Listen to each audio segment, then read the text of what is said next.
An estimated 9 million people across Britain have a hearing problem, but only 1 million wear hearing aids. People often fail to notice gradual loss of hearing, and they're also put off by the lack of affordable, quality aids, by their appearance and by the lack of follow-up care. The Songbird could change all that. It's a tiny high-tech aid designed to be thrown away after 6 weeks and costing £22 sterling a month. Specialists say it's a high-quality product that rivals expensive traditional aids. It has a soft tip and fits deeply in the ear canal that makes it comfortable to wear and reduces the likelihood of the hearing aid whistling. It has a very large microphone which gives a good clean signal with low noise, so it's likely to be heard as less noisy than conventional hearing aids. And it provides amplification over a very wide frequency range, which is likely to give improved speech intelligibility and a better ability to localize where sounds are coming from. 60-year-old Margaret Fells has had hearing problems for 5 years. National Health Service hearing aids didn't work for her, and with state-of-the-art conventional aids costing about £1,500 sterling, she suffered in silence. Having a Songbird fitted has made an enormous difference to Margaret's life. She's participating in life again, rather than being a bystander.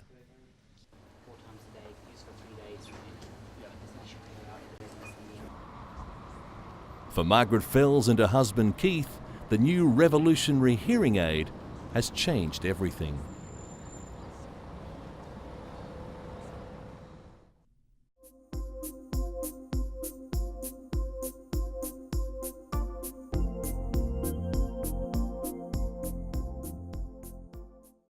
Tree houses have always been used as hideouts for youngsters.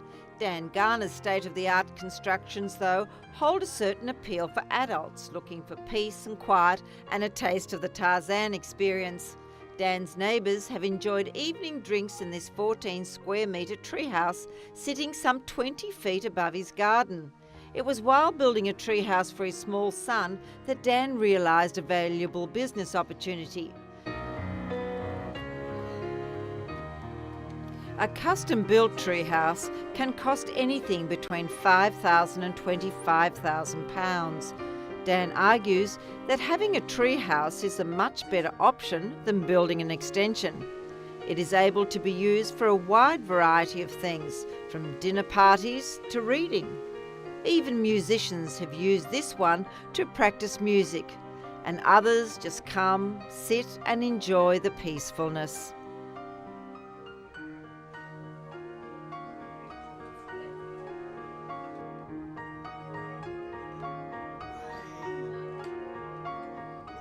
Dan is considering a whole new generation of eco-friendly homes connected to the water mains with a windmill to generate power and electricity supplies.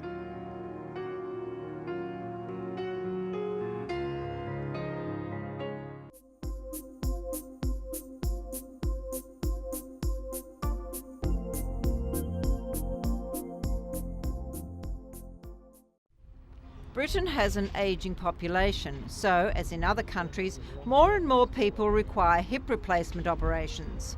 With conventional surgery, considerable muscle tissue has to be cut away, causing patients to require a longer stay in hospital. But the new 2-incision technique, which takes around 90 minutes, is less invasive and leaves less scarring. The biggest saving using this technique is recovery time. Usually, hip replacement patients need up to 11 days in hospital to recover from the operation. With the 2-incision method, that was cut to 24 hours. Patients like 68-year-old Shirley Matten know the benefits of the new procedure. Having had one hip replaced in the normal way, she's recently had her other hip replaced using the new method. She was able to walk again within 4 hours. The main muscles from the groin to the knee were not cut at all, and with hardly any bruising, she was sore but not in great pain. Given the speed of the operation and the recovery time required, medical experts believe the two-incision technique will revolutionise hip replacement operations to the benefit of patients and health service providers.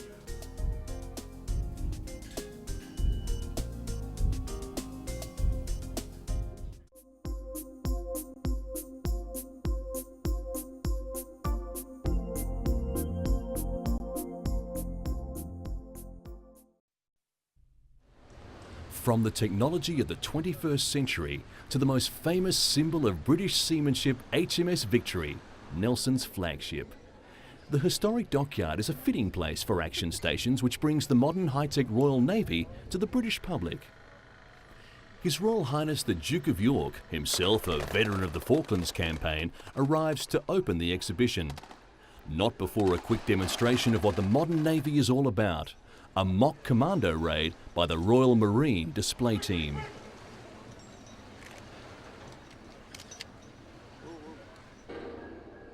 Inside, there's a whole range of high-tech interactive displays and simulators which bring you just a fingertip away from going to sea.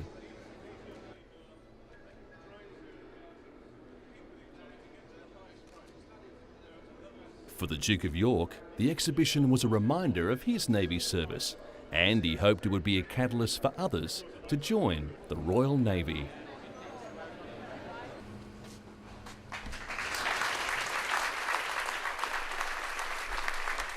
His Royal Highness unveiled a plaque, and then the first of many thousands of visitors poured aboard.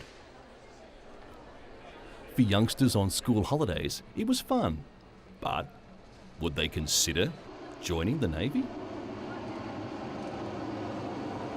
General Manager Barbara Barnes sees the exhibition as a showcase for the Navy and maybe the start of a new career.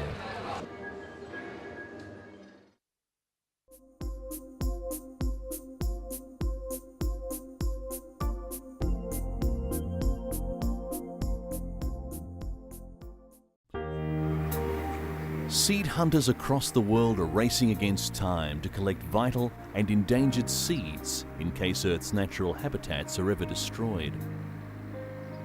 All the seeds get sent to the Wakehurst Millennium Seed Bank in England, where they are stored in underground vaults that are bomb and radiation proof. In case of an Armageddon, the seed bank will be like a Noah's Ark for plants.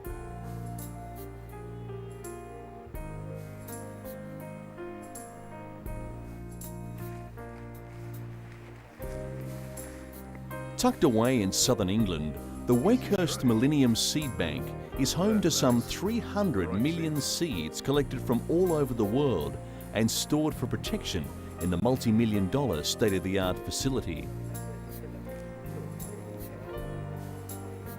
In an age where overpopulation is threatening many of the Earth's dry land habitats, hundreds of plants are in danger of becoming lost forever. The rate of extinction is 70 times greater than what is geologically considered normal. Specifically trained seed collectors hunt for the 3 E's: endangered, endemic, and economically important seeds in the world's dryland regions. Collecting seeds is the most effective and practical way of conserving a wide variety of species. All seed coordinators or seed hunters not only carefully collect the seeds, but also place the plant's leaf and flower in a special press, so the seed and plant can be exactly identified when they are sent into the seed bank. When they arrive, the seeds and foliage are checked, registered, and dried for several weeks. Then the seeds must be removed from the flowers or shell casing and sifted in a special aspirator or seed sorting machine. The leader of the Millennium Seed Bank project, which is part of the Royal Botanic Gardens at Kew, said the increase in population is having a knock-on effect, and the project is like a botanical seatbelt for the Earth.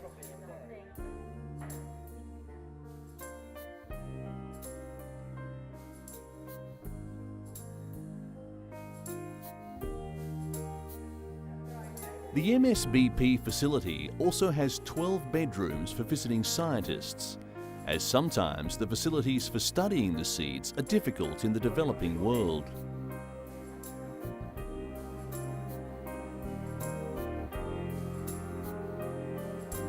To ensure the protection of the seeds, they are kept in underground vaults, which are bomb and radiation proof.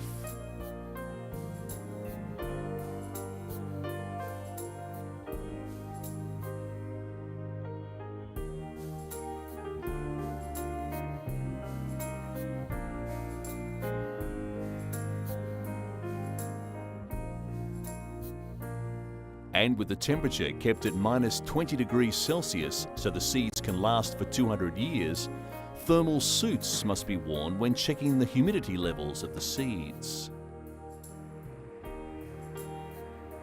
Seed hunters are not only saving standard species in case Armageddon comes and essential plants need to be regrown, but they also find rare plants like the Cylindrophyllum hulli, thought to have become extinct years ago. Following telephone instructions from an amateur enthusiast, the seed coordinators found a cluster of the plants in the Northern Cape of South Africa. Now more Cylindrophyllum hulli are growing in the MSB glasshouse in England than in South Africa. The project, which hopes to collect the most important dryland seeds, works with institutions all over the world: South Africa, Madagascar, Namibia, Kenya, Burkina Faso, Egypt and more.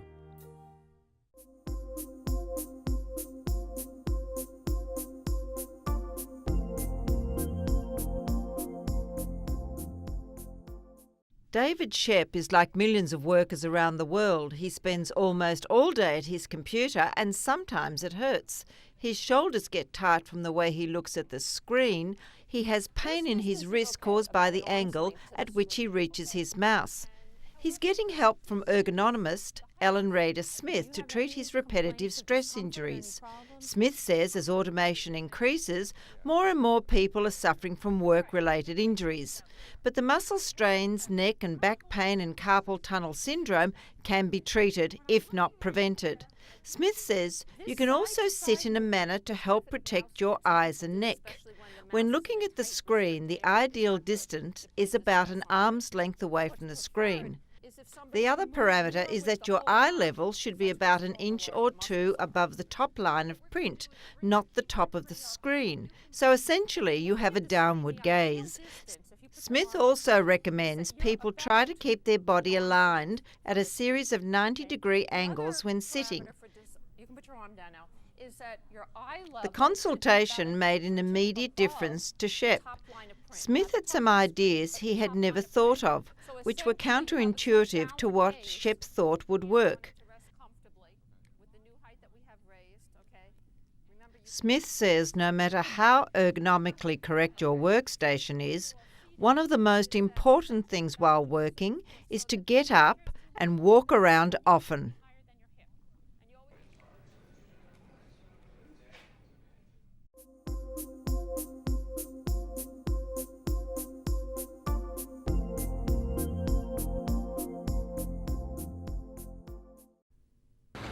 The modern world now has internet, telephone and mail order shopping, as well as regular deliveries of all kinds flooding into homes.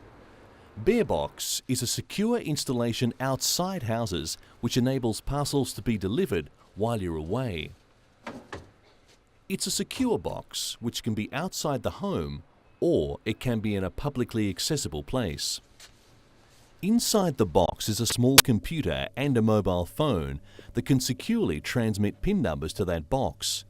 The delivery person arrives, enters a 5-digit PIN number, the door opens, and the BearBox notifies the central server, which notifies you by email or text message that the delivery has arrived.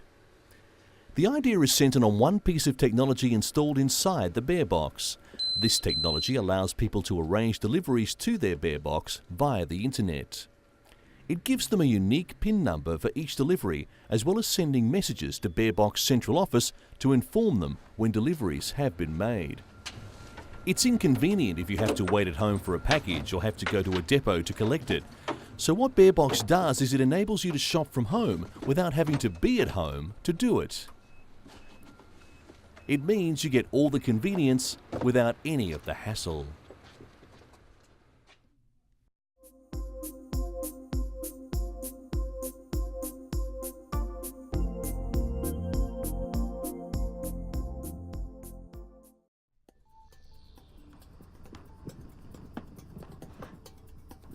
It is estimated that an average of 50 to 90 billion tons of snow falls every winter in Japan.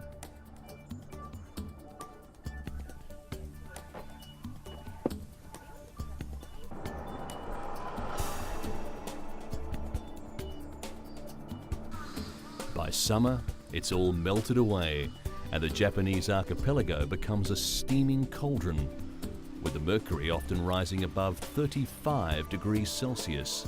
That's 95 degrees Fahrenheit. But tucked away in a cool tunnel deep in the mountains of Iwate is a storage room that seeks to let a bit of winter linger into the summer months.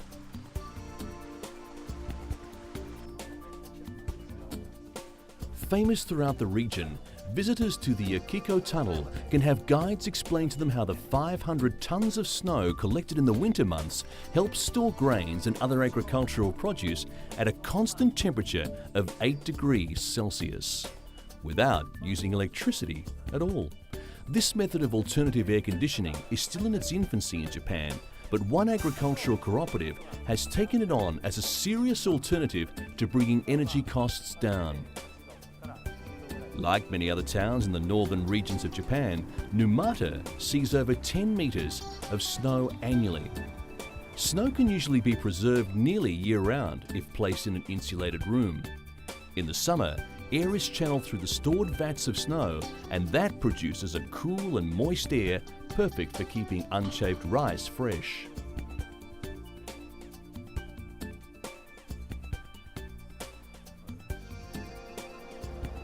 While the initial investment can be expensive, there are savings to be had in the operating costs.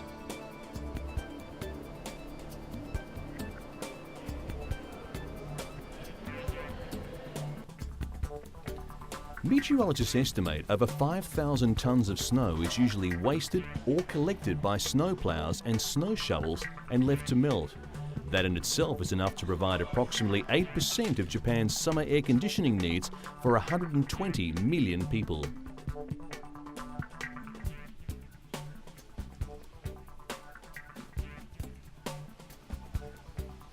So far, only a few homes for the elderly are already using this form of energy. While the air is clean and fresh, the institution's main concern is that the system is costly to install.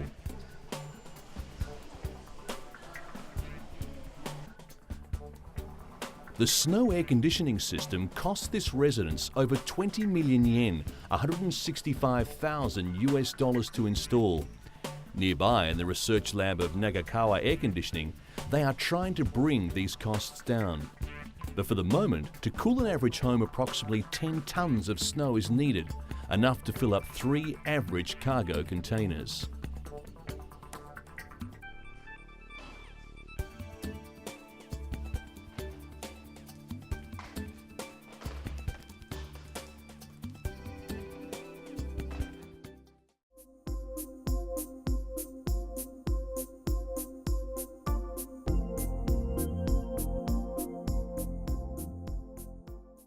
Its lips look almost human, but more importantly, its liver is similar as well. It's a skate, and scientists are studying how this creature metabolizes mercury. Mercury is on the US Food and Drug Administration watch list. It recommended pregnant women don't eat 4 types of fish because of high levels of the toxic chemical. Mercury-tainted fish ingested during pregnancy damages the central nervous system of around 60,000 children a year worldwide. Mercury is taken up in the higher organisms through the food chain and is retained in their bodies. It reaches the highest levels in large predatory fish, where levels are typically 100,000 times higher than the water in which they swim. Here at the Mount Desert Island Biological Laboratory, Dr. James Boyer and his colleagues are studying this marine organism, the little skate, to study how environmental pollutants like mercury accumulate in body tissues. In both humans and skates, it's the liver's job to remove toxins from the body, but for reasons still unknown, the skate and other fish are much slower than humans to rid their systems of environmental poisons. Boyer says the cells in our bodies contain proteins that protect tissue from the accumulation of toxins. That could lead to new drugs, and with increasing levels of mercury accumulating in our oceans and lakes each year, new drugs that could help prevent toxic reactions to mercury and other poisons cannot come soon enough.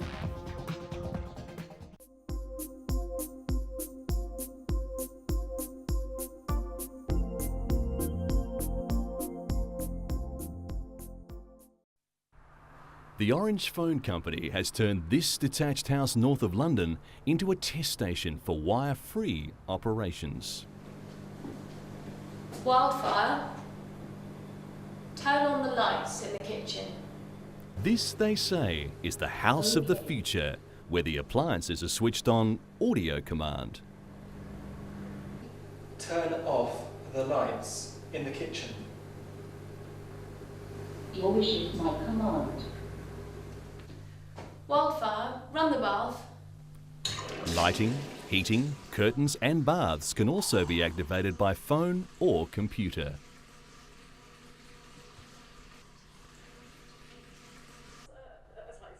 The idea is not just to take the strain off modern living, it is also energy efficient. The power comes from solar panels on the roof. They also heat the water throughout the building.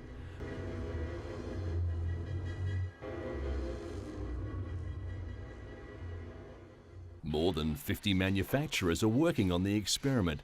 It's not cheap. The equipment and installation for this house cost more than £2 million.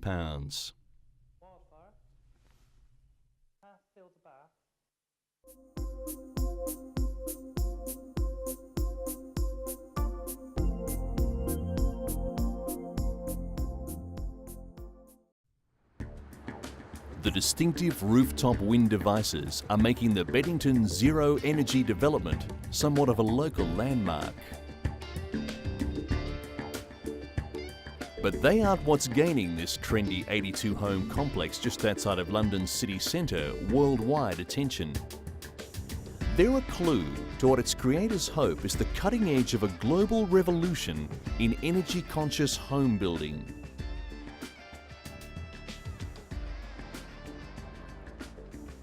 Built by design and sustainability groups and supported by WWF, it's the first large-scale carbon-neutral housing development. By being carbon neutral, neither its construction nor its occupation will create any net addition of the greenhouse gas carbon dioxide to the atmosphere.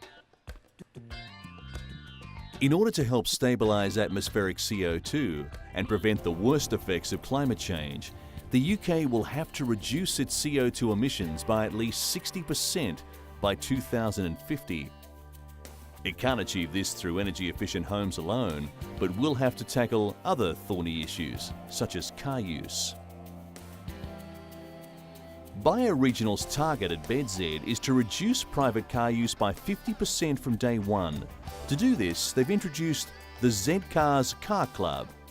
A high-tech satellite booking system allows homeowners to reserve a car via the internet, phone, or from the car itself. Homeowners are also encouraged to use BedZ's solar-powered vehicles and a green transport plan that promotes walking, cycling, and public transport links.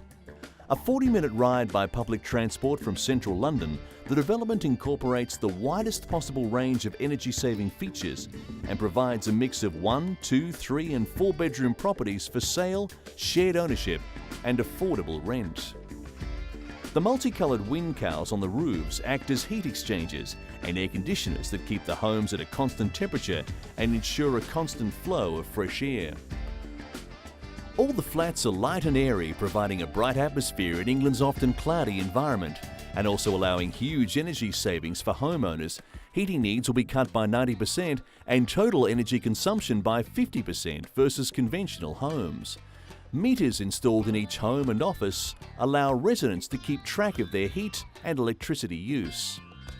Only renewable sources of energy are used to meet the needs of the development.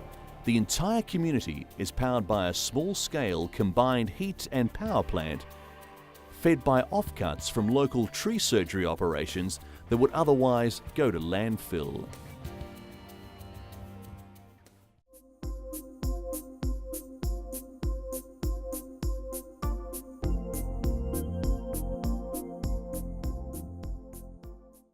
Coffee lovers drink it every morning, but researchers have been using it to fight skin cancer. A new study suggests that applying caffeine lotion could help prevent skin cancer. Researchers at Rutgers found that mice who have been exposed to ultraviolet light for an extended period and then received the caffeine lotion developed fewer than half the number of cancerous tumours as those who did not receive the caffeine treatment. The results could one day offer hope for those who have previously been exposed to high levels of sunlight and are therefore at an elevated risk for skin cancer. But new research suggests drinking that cup of coffee could include some unforeseen risks. Researchers in Germany have found traces of acrylamides in coffee. Experts believe acrylamides found in some fried foods could cause cancer in humans. The substance may be formed as the beans are roasting. And finally, there's man's best friend, but they could be your child's best friend as well. A new study says that exposing children to dogs and cats at a young age could reduce their chance of developing allergies later on. Doctors have believed for years that the best way to prevent allergies in children was to raise them away from cats and dogs. But research shows just the opposite is true. Having dogs and cats in the household actually reduces the risk not only that the child will be allergic to cats and dogs, but they'll be allergic to many common allergens, and in fact seems that the more cats and dogs, the better.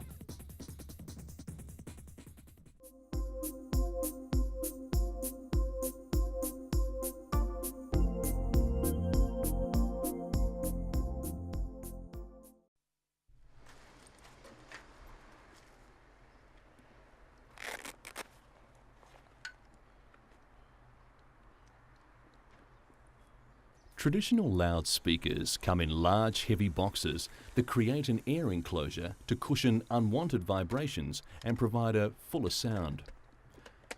The new inflatable speakers developed by London-based company Alula Sounds has fine-tuned this technology, eliminating the need for the usual heavy enclosures. They can be taken anywhere.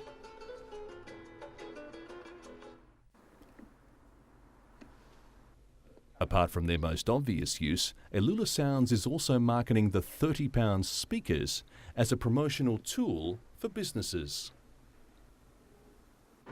The inflatable speakers have been a huge success in the UK. Alula Sounds is now opening offices in New York and Japan, hoping to make the product available globally.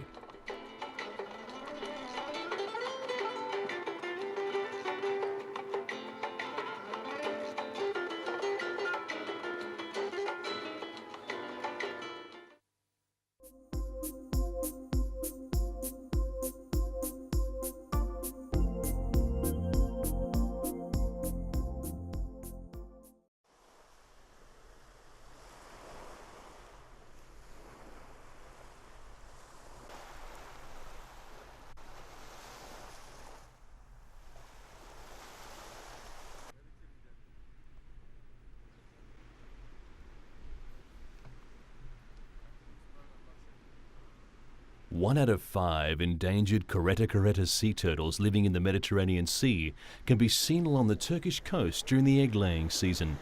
Turkish environmental authorities are taking special measures between the months of May and September to protect the turtles from harm during this delicate period.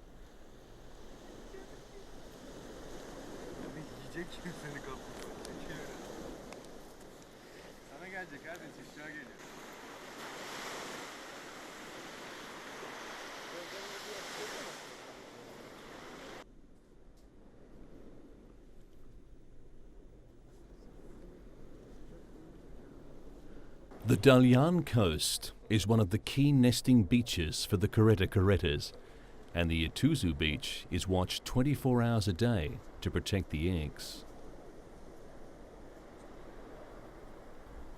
Workers build walls to help hatchlings make their way to the beach. They even erase track marks to prevent predators from following the newborns.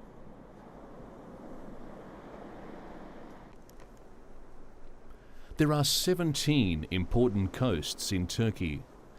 The Berne Convention regarding conservation of European wildlife and natural habitats was signed in 1982. It ensures these coasts are highly protected and surveyed.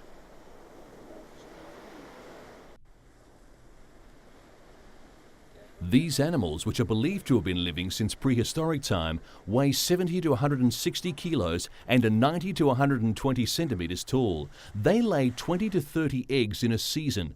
Female turtles arrange the time to deposit eggs so that young turtles are born into the world when the moon is full.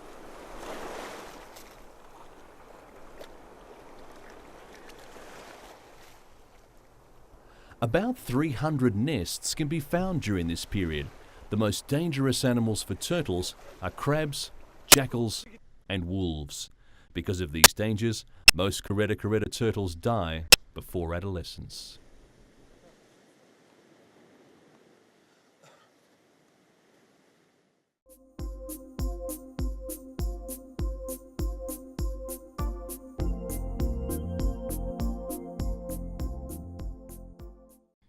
It's dawn in Bungoma, Kenya, and if all goes well, it will be the last sunrise 16-year-old Fred Kasambeli and hundreds of others will face as a boy. Kasambeli will soon undergo the same painful ancient circumcision rites as his ancestors before him to become a man. For as long as they can remember, the Bukusu have undergone this ritual in the month of August every other year. Kasambeli must embrace the pain without flinching or showing any pain. If he doesn't, he'll be ridiculed and beaten by his clan. His father, Elia Wekeza, stands behind the tradition. He doesn't want the rituals corrupted, but corrupted they are becoming as Western circumcision methods are quickly spreading into the community. Fears of HIV infection and high financial costs of ancient circumcision rites have led many Bukusu to trade in the ancient rituals for a local anaesthetic, a trained doctor, and no risk for contacting HIV. The number of parents who choose hospitals over traditional customs is rising. While 70% of rural Kenyans live on less than $1 a day, traditional circumcision can cost almost $250. So while these boys may not have to bear tremendous amounts of pain, AIDS and other economic hardships could prove an even tougher test.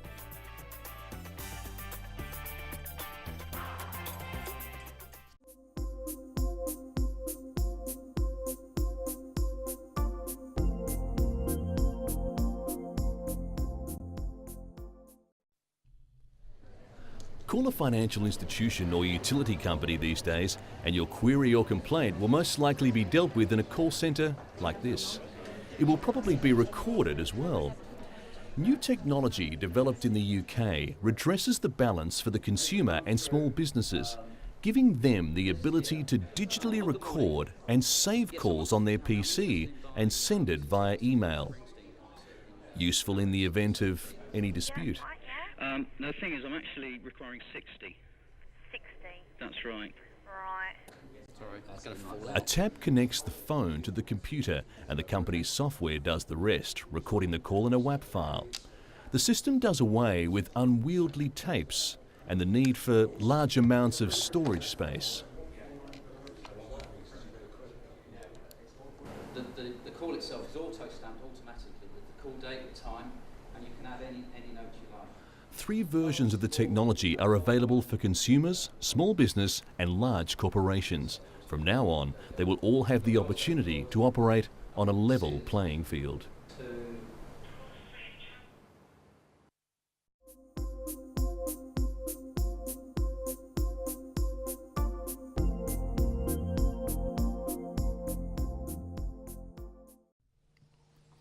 Hundreds of Orinoco crocodiles, also known as Crocodylus intermedius or caimans, were recently released at the biological reserve of Hato El Frio in the state of Apure, 470 miles west of Caracas. The Orinoco crocodile, South America's largest predator, is one of 10 most endangered species in the world. Okay. Sigue.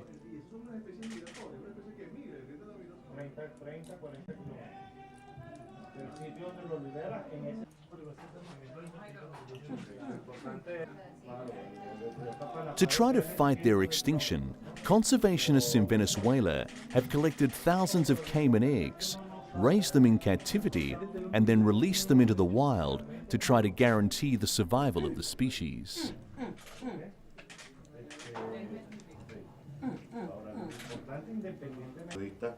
Este racimo. It is illegal to hunt Orinoco crocodiles, but this was not so between 1930 and 1960, when their skin was highly sought. Almost the entire population was wiped out, and little recovery has since been made.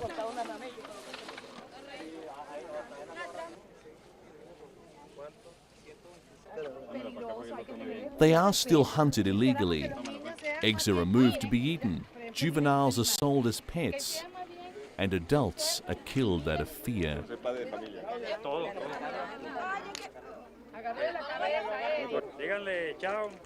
Their fat is used as a painkiller, their teeth are used to ward off evil spirits, and the male's penis is used as an aphrodisiac.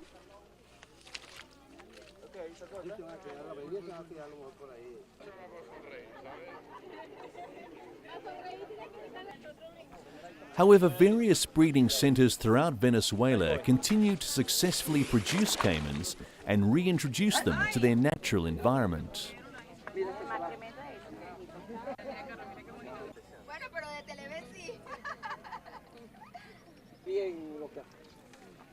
Many conservationists consider this the greatest possibility for the survival of the species.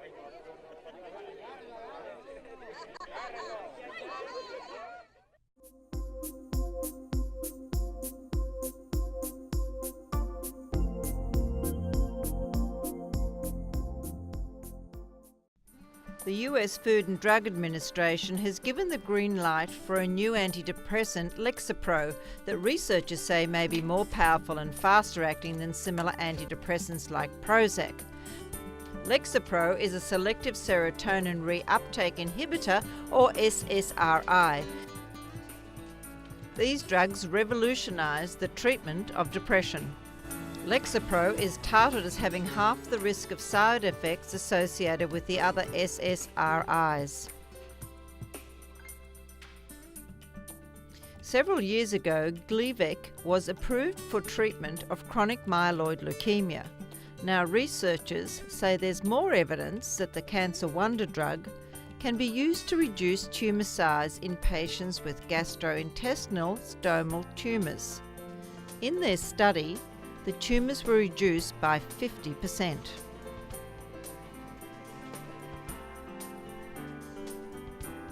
Some say there's nothing worse than a reformed smoker, and New York City Mayor Michael Bloomberg seems to be no exception.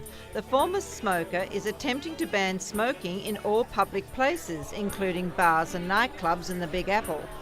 But don't expect New Yorkers to stamp out their cigarettes without a fight. In the opposite corner are bartenders and smokers who claim a ban on smoking will hurt business and take away their civil liberties.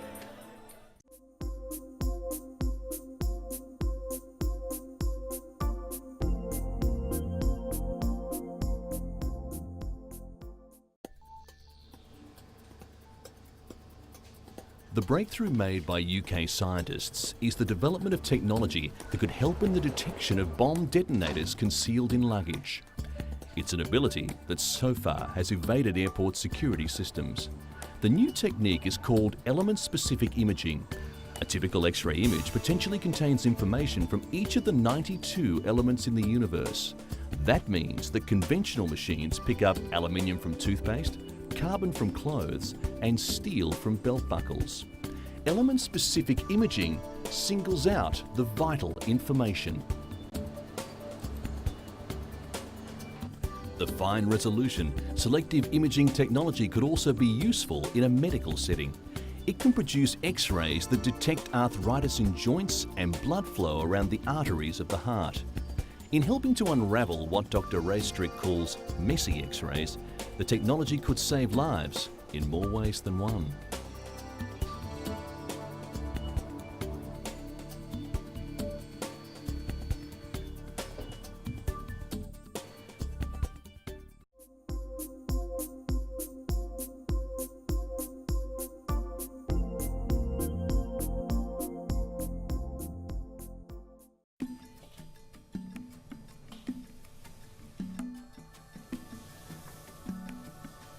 Where there's food in China, there's chopsticks.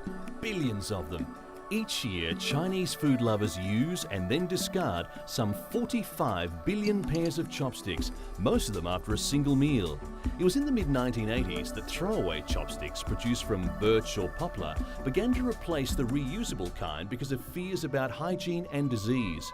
But in recent years, concern has grown over the 25 million trees it takes to supply China with chopsticks and the impact on the nation's dwindling forests.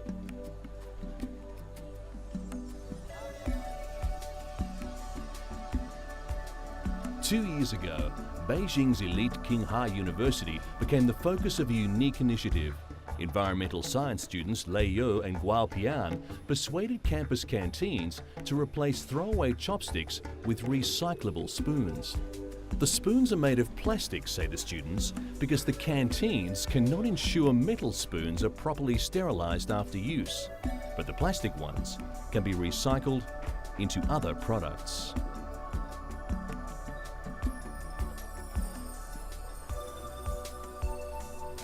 Some students complained that it was impossible to eat certain foods like noodles without chopsticks, while others said the spoons cut their mouths. But the students persevered, and now all 15 canteens at Qinghai use the spoons, which are cleaned and then recycled into other plastic products. The only exception is for noodles. People are also encouraged to carry their own personal chopsticks with them wherever they go. Other Asian nations like Japan and South Korea have also been criticised by environmentalists for their throwaway chopstick habit.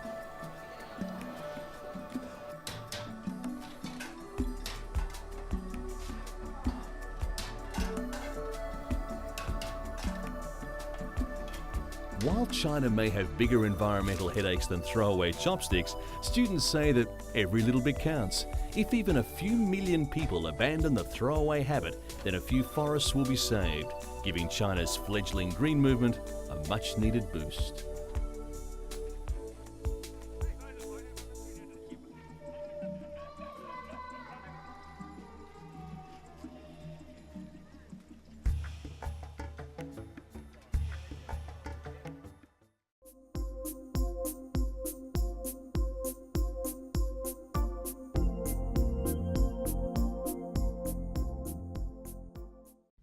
Doctors know the cholesterol-lowering drugs called statins can help reduce the risk of death from heart disease.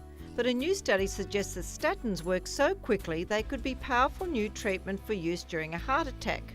Results show a drug called Zocor rapidly lowered the levels of both LDL cholesterol and the highly sensitive C-reactive protein, a marker of inflammation.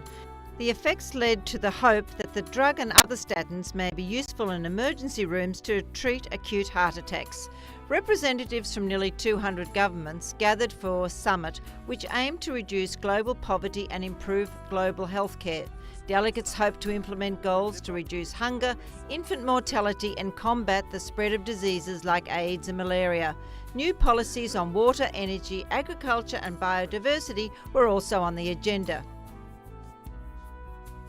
Predicting a patient's chance of developing Alzheimer's disease may be as simple as giving a verbal test. Researchers compared a verbal memory test with other current diagnostic tools such as brain imaging scans and found that a verbal memory test is the best indicator of who will develop Alzheimer's type dementia. The authors of the study hope the finding will improve earlier diagnosis and treatment of the disease.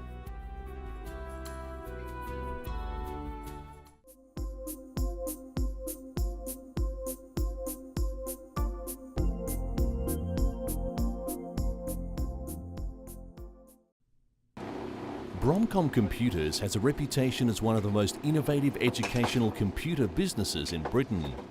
Pupil information is stored into a special folder and then fed into a central school computer, which is used to keep parents up to date on their children's progress. The system won the company Queen's Award for innovation. Pupils at Kelsey Park Boys School in Beckenham, Kent, are used to their teacher taking the morning attendance register on the computer. Teachers say the e-system has lightened their paperwork load considerably and is having a positive effect on attendance records. At the moment, Bromcom use it just for registration, but the expansion will bring the internet in, where the parents can access the information on such things like attendance, homework and punctuality. within 10 minutes of being in a lesson, the parents can know. The company says that as internet technology develops and increasing number of households have access to the web, the current software will develop and become much broader. Come back to it.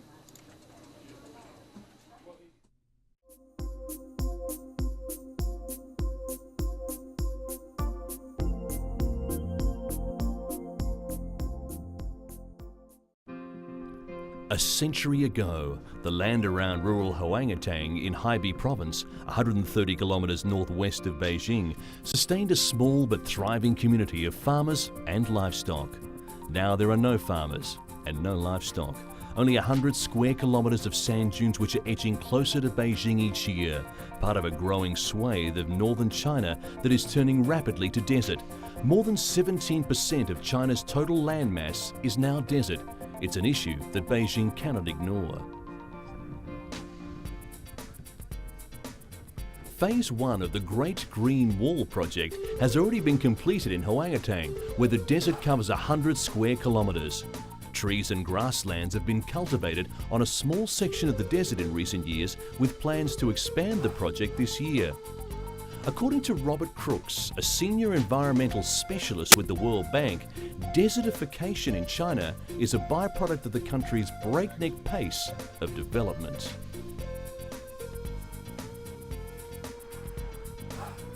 Public concern over the threat posed by sandstorms, the most tangible effect of desertification for city dwellers, has been growing in recent months. So much so that China's Meteorological Bureau has launched a nationwide monitoring system for sandstorms, and China's Central Television now includes sandstorm warnings in their evening weather forecasts. Using satellites and radar, the sandstorms can be predicted up to 3 days in advance. Zi Swang of the Beijing Meteorological Bureau said the system was vital in helping combat the sometimes crippling effect of the sandstorms.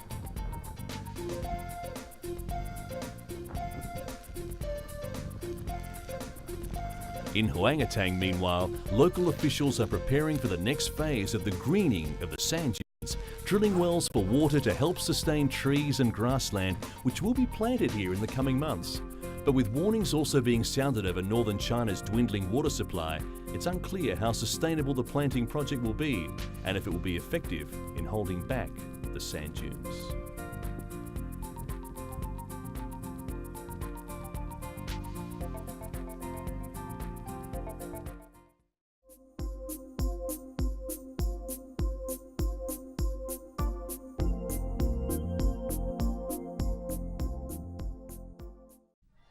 According to health experts, most of us are overworked, overstressed and overfed, and that's as kids. The trend is becoming increasingly common worldwide. Italy, Japan and other countries are, for the first time, facing rising obesity and heart disease rates. The high-tech fast food, quick medicine way of life is taking a toll on kids' health.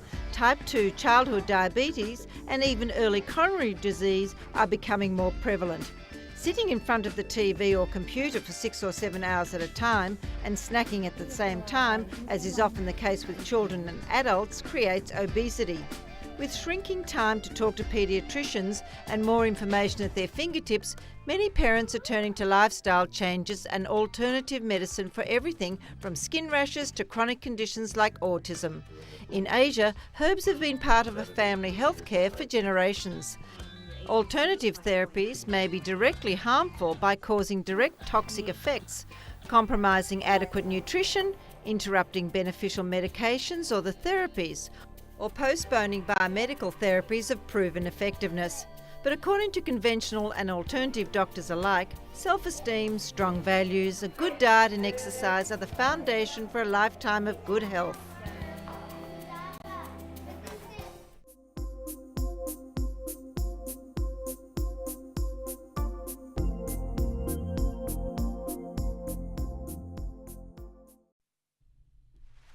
An estimated 15 million British people upgrade their phones and accessories such as batteries and chargers every year. And now, for the first time, people have the chance to dispose of these goods in an environmentally efficient way. Waste management company Shields Environmental has launched a scheme called PhoneBack. The scheme has the backing of Britain's 5 main mobile networks, as well as a number of retail chains and the British government.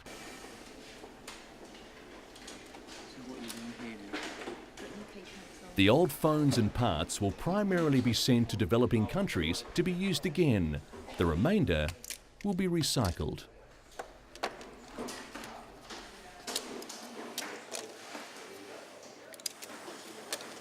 Up to 90 million redundant phones are believed to be currently stored in people's homes, office drawers and cupboards.